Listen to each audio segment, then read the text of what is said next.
This is Mr. Martin. These are video notes for Pre-Calculus Advanced. This is example 4 in the Identities packet. So for this one we want to simplify this expression by factoring. And normally I'm not going to tell you how to do the problems. You're just going to have to figure out what techniques to use. But for this one we're going to do it by factoring. So common thing that you'll see in the numerator here, it's actually a difference of two squares. If you remember a difference of two squares, we have a squared minus b squared, and this factors to a plus b times a minus b.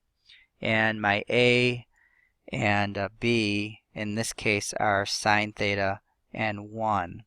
So I'm going to factor my numerator to sine theta plus 1 times sine theta minus 1.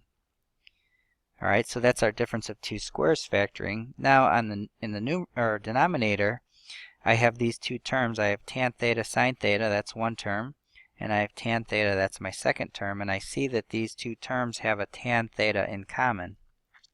So I'm going to factor that tan theta out. So I'm going to have tan theta. Remember, factoring is similar to a division process. So if I factor tan theta out of the first term, I'm left with sine theta, so sort of like dividing it. And if I factor tan theta out of this, I have to be left with something. So think about dividing this by tan theta, you would get 1. Alright, and if you're not sure, just redistribute it in your head to make sure you get back to what you started with. Alright, so now once I factor the numerator and denominator, I can see I have multiplication on the top, I have multiplication on the bottom. I can see that these two factors are going to cancel each other out. So what I'm going to do next is I'm going to take this tangent and I'll move it up to the top. Remember, we talked in a previous video, when you switch a trig function from numerator to denominator or the other way around, it becomes its reciprocal function. So if I move this tangent up to the top, it's going to become cotangent theta, and then I have times sine theta plus 1.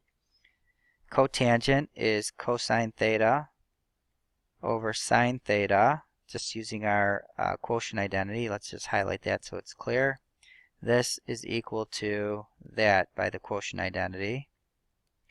And then I'm multiplying it by sine theta plus 1.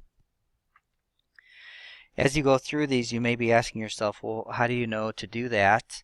And really the only way to know what to do is to keep practicing problems and do a lot of problems until you start to internalize these different techniques. Because when I look at a problem, I really don't know if the way I started is going to get me to the end. I just do what I think can be done based on what I'm given. So in this case, what I'm going to do next is I'm going to distribute.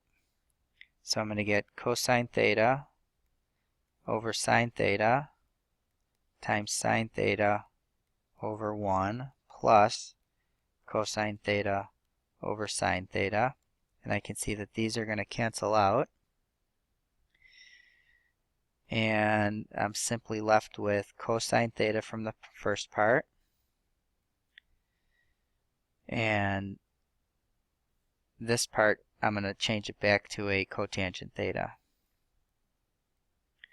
Alright, and there you have our simplified form.